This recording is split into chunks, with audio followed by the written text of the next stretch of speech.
Good morning dear students, hope you all are healthy and happy. आज इस class में हम क्लास 10 की मैथमेटिक्स की एनसीईआरटी एग्जाम्पलर के क्वेश्चंस को सॉल्व करने जा रहे हैं। चैप्टर का नाम है pair of linear equations in two variables. Class 10 की मैथ्स का एक्सरसाइज 3.1 का क्वेश्चन नंबर 5 है और ये क्वेश्चन नंबर 5 क्वेश्चन नंबर 4 के जैसा है, उसी कॉन्सेप्ट पे ये बेस्ड क्वेश्चन है। तो क्वेश्चन नंबर 4 को जरूर देखें, उसमें मैंने आपको डिटेल में समझाया है किस तरह के क्वेश्चंस को हम कैसे सॉल्व करेंगे और इसके पीछे सॉल्व करने की क्या लॉजिक है। अब हम क्वेश्चन नंबर 5 को सॉल्व करते हैं। इसमें मैं ज्यादा एक्सप्लेन नहीं करूंगा, बहुत थोड़ी सी चीजें बताऊंगा ताकि फटाक से हम क्वेश्चन को सॉल्व कर सके।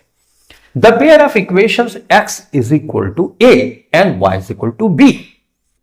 दो इक्वेशंस हैं, पहली इक्वेशन में x की वैल्यू a आ रही है, दूसरी इक्वेशन में y की वैल्यू b आ रही है। अगर ग्राफिकली हम इन दोनों इक्वेशन को दिखाएं तो क्या सिचुएशन होगी, यानी इन दोनों लीनियर इक्वेशंस की जो लाइंस होंगी वो पैरेलल होंगी, एक दूसरे के ऊपर टच करती होंगी, कोइंसिडेंट होंगी, या एक दूसरे को कट करेंगे, इंटरसेक्टिंग होगी, यही हमको बताना है। तो ये जो दोनों इक्वेशन है हम पहले इसको टू वेरिएबल में एक्सप्रेस कर देते हैं। देखो कैसे, x is equal to a है, हम ऐसा लिख सकते हैं। क्या मैं प्लस करके यहां पे y करके यहां पे 0 कर सकता हूं? कोई फर्क पड़ा? कोई फर्क नहीं पड़ा, क्योंकि ये तो 0 है ना भाई। y की वैल्यू कुछ भी रखोगे, 0 से मल्टीप्लाई करोगे, ये खत्म हो जाए, x बराबर a ही आएगा। तो हमने कुछ चेंज किया? कुछ चेंज नहीं किया, सिर्फ एक्सप्रेशन बदल दी, वैल्यू अभी भी सेम है। तो ये एक इक्वेशन मिल गई हमको, ठीक है। y is equal to b करते हैं, y इज इक्वल टू मैंने यहां पे b कर दिया, ये सही है, यही तो लिखा है यहां पे, स्पेस छोड़ा है, अभी बताता हूं किस लिए। तो यहां पे प्लस करके अगर मैं 0 इंटू एक्स कर दूं तो कोई फर्क पड़ेगा? कोई फर्क नहीं पड़ेगा, क्योंकि x की कुछ भी वैल्यू रखोगे, 0 कोएफिशिएंट से मल्टीप्लाई करोगे तो 0 हो जाएगा। तो y is equal to b अभी भी है। हमको दो लीनियर इक्वेशन मिली, राइट, ये और ये टू वेरिएबल में x और y, ठीक। अब इसको हम ग्राफ पेपर पे प्लॉट करते हैं तो क्या सिचुएशन होगी ये हमको देखना है। बच्चों हम जानते हैं कि ग्राफ पेपर कुछ इस तरह से होता है, ये x एक्सिस होता है और ये y एक्सिस होता है।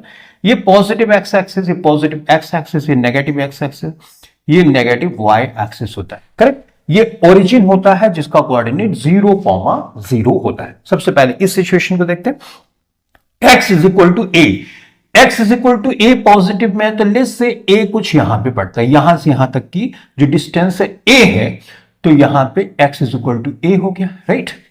अब अगर मैं इस लाइन को बढ़ाना चाहूं तो बढ़ा, y की जगह मैं कुछ भी रख सकता हूं, 1 2 3 4, निगेटिव में भी -1 -2 -3, राइट। तो हमको एक लाइन मिलेगी इस तरह से, जो लाइन इस वाली लाइन के पैरेलल होगी, करेक्ट।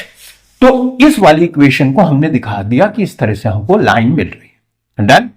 अब आते हैं इस पे, यहां पे y is equal to b, तो ओरिजिन से जाएंगे, मान लो b यहां पे पड़ता है, सही है, a यहां तक है, ये a पॉइंट ये यहां तक है, और b मान लो y एक्सिस पे है तो यहां तक पड़ता है। अब देखो बच्चों, अगर मैं इसके लिए एक लाइंस बनाना चाहूं तो मैं x की कोई भी वैल्यू रखूं, यानी 1 2 3 इधर, नेगेटिव में -1 -2 -3, तो इस तरह से हमको एक लाइन मिलेगी। क्या हमने वैल्यू बदल दिया? नो, हमने वैल्यू नहीं बदला, हमने सिर्फ एक्सप्रेशन बदली। अगर x की वैल्यू यहां रखोगे, 0 से मल्टीप्लाई करोगे तो आंसर क्या आएगा? 0 आएगा। लेकिन हमको एक लाइन इस तरह से मिलेगी जो कि इस x एक्सिस के पैरेलल होगी, तो इस तरह से हमने यहां पे एक लाइन ड्रॉ कर दिया। लाइन शायद पैरेलल ना दिखिए, लेकिन पैरेलल बोल रहा हूं तो ऑब्वियसली ये पैरेलल लाइंस हैं, ठीक है। अब ये लाइन इसका, ये लाइन इसकी, ये लाइन एक दूसरे को यहां पे देखो कट कर रही है। इसका बच्चों कोऑर्डिनेट क्या होगा? कोऑर्डिनेट पहले हम x एक्सिस का लिखते हैं, x एक्सिस का a हुआ और y एक्सिस का बाद में, x एक्सिस पे a चले और y एक्सिस पे b चले, तो हमारा कोऑर्डिनेट हुआ a, b। तो लाइन इंटरसेक्ट कर रही है और कोऑर्डिनेट a, b है हमारे पास, करेक्ट। तो अब यहां पे आंसर में पैरेलल लाइंस हैं एक दूसरे के, ये लाइन इधर है, ये लाइन इधर है, पैरेलल तो नहीं है एक दूसरे को, ये इस तरह से कट कर रही है, तो ये ऑप्शन तो नहीं, इंटरसेक्टिंग, हाँ इंटरसेक्टिंग है।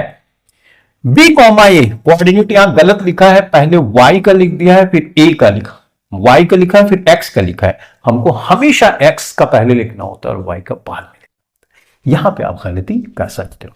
तो हमारा कोऑर्डिनेट है a कॉमा बी और इंटरसेक्ट, कोइंसिडेंट है नहीं, एक लाइन इधर जा रही है एक लाइन इधर जा रही है, एक दूसरे के ऊपर बिल्कुल टच करते हुए तो नहीं जा रही, इसका मतलब ये तो ऑप्शन कौन सा सही है, ये है। दोनों लाइंस, इन इक्वेशंस की लाइंस एक दूसरे को इंटरसेक्ट काट रही है, इस पॉइंट पे कोऑर्डिनेट होगा a कॉमा बी। ठीक है, तो इस तरह से हमने इस क्वेश्चन को सॉल्व किया। Let us now move and solve next question.